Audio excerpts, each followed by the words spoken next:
Guys welcome back to my YouTube channel. आखिरकार अरीज की शादी सिकंदर के साथ हो ही जाती है। अब शादी के बाद सिकंदर क्या अरीज से अपना बदला लेगा? आज की इस वीडियो में मुकम्मल डिटेल के साथ आप लोगों को बताएंगे कि अब अरीज की जब सिकंदर के साथ शादी हो जाती है तो उसके बाद अफान का क्या किरदार होगा अरीज को इस शादी से निकालने के लिए। तो जल्दी से हमारे चैनल को सब्सक्राइब कर दें और साथ में लगे बेल आइकन बटन को लास्ट में प्रेस कर दें ताकि नई से नई आने वाली वीडियो नोटिफिकेशन आप लोगों को आसानी के साथ मिल सके। बेगम जैसी अफान के सारे मैसेज देखती, क्योंकि अरीज तो वहां पर मौजूद नहीं होती, तो आरिफ साहब को अपने पास बुलाती है, उसके सामने सारी शिकवे शिकायतें करना शुरू कर देती है और उससे सारे मैसेज जो अफान ने किए होते हैं वो आरिफ साहब को दिखा देती है।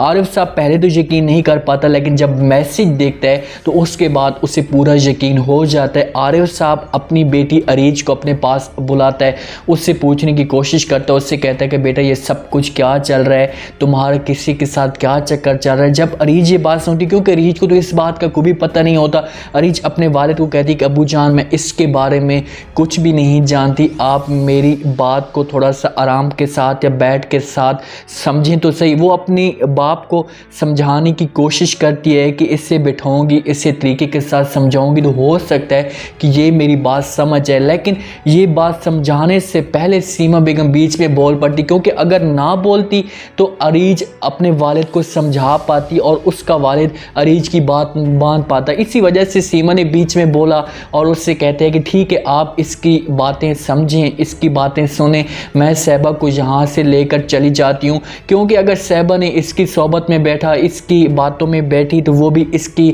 तरह की हरकतें करना शुरू कर देगी। ये बातें जब आरिफ साहब सुनता है तो उसके दिल के अंदर मज़ीद जो गुस्सा होता है वो बढ़ना शुरू हो जाता है। ऊपर से मज़ीद ये मस्कें लगाना शुरू कर देती है, उससे कहती है कि ये तो एक सिकंदर साहब है, अगर मेरी सगी बेटी होती तो यहाँ पर मैकेनिक भी होता, तो इज़्ज़त की खातिर मैं इसकी शादी उस मैकेनिक के साथ करवा देती, लेकिन मैं सौतेली हूँ ना, तो सगी नहीं हूँ, इस वजह से मेरी बात की कोई फुकीयत नहीं दी जा रही। बस इससे बेहतर यही है कि मैं अपनी इज़्ज़त बचा लूँ और अपनी बेटी को यहाँ से लेकर चली जाऊँ। ये बात करके वहाँ से वो जाने लगती है दूसरे कमरे में। लाजमी बात है उसने जाना तो कहीं भी नहीं है। जब दूसरे कमरे में जाने लगती है तो आरिफ साहब उसे रोक ले, तो उससे कहता है कि तुम कहीं भी नहीं जाओगी, बल्कि कोई भी कहीं नहीं जाएगा, ये लड़की यहाँ से जाएगी। जब अरीज ये बात सुनती है तो अरीज के पाँव तले ज़मीन निकल जाती है, क्योंकि उससे पूरा यकीन था कि मैं अपने वालिद को ये सब कुछ कहूँगी या समझाऊँगी तो मेरा वालिद इसकी किसी भी बात पर यकीन नहीं करेगा, मेरी बात पर यकीन करेगा। लेकिन आरिफ साहब ये सब कुछ उलट कर देता है और सीमा बेगम को कहता है कि आप सिकंदर को अभी के अभी मेरे सामने कॉल करो और उससे कहो कि ये जो रिश्ता है ये हमें मंजूर है। सीमा बेगम फ़ौरन 5 मिनट लगाती है, रात का टाइम होता है, सिकंदर साहब और सोचों में गुम होता है, फ़ौरन उससे कॉल करती है। सिकंदर साहब उससे कहते हैं कि ये कोई टाइम है कॉल करने का, तो सीमा बेगम उससे कहती है कि जब खुशी की बात होती है, मुझे पता है कि ये जो टाइम नहीं है बात करने का, लेकिन जब खुशी की बात आती है तो उसके लिए टाइम या दिन कोई भी नहीं देखा जाता। उसे खुशखबरी सुना देती है। सिकंदर को अब पूरी उम्मीद लग जाती है कि अब बहुत जल्द अरीज मेरे पास आने वाली है। जब अरीज के भाई वकार साहब को पता चलता है कि अरीज के साथ ज्यादती की जा रही है, उसके साथ ज़बरदस्ती शादी की जा रही है,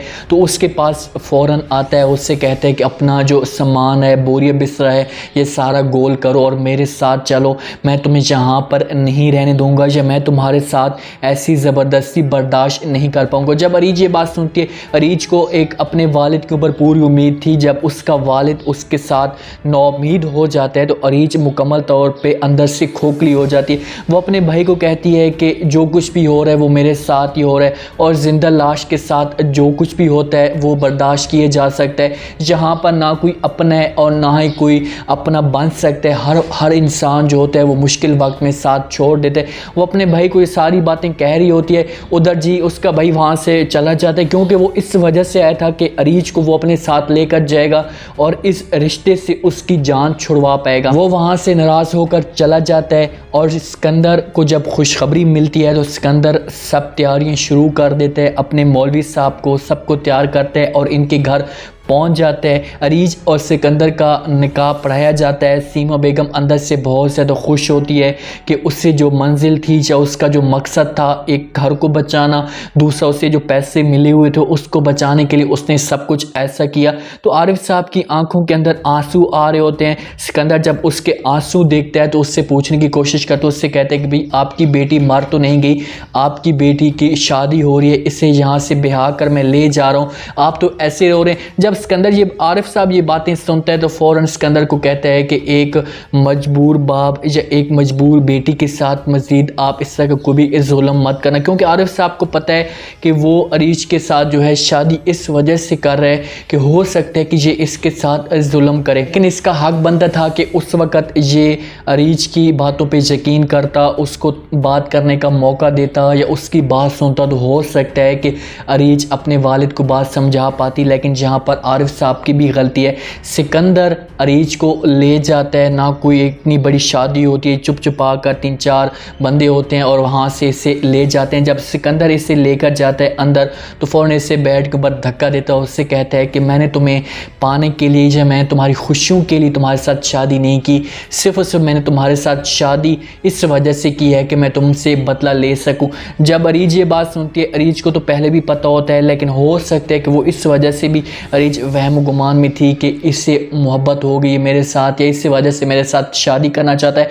लेकिन जब उसे धक्का देता है और वहाँ से अरीज के जो दिन हैं वो बुरे होना शुरू हो जाते हैं, उस दिन से अरीज की जो ज़िंदगी है वो एक मुश्किल वक्त में आना शुरू हो चुकी है। ये सब कुछ उसके वालिद का कसूर था।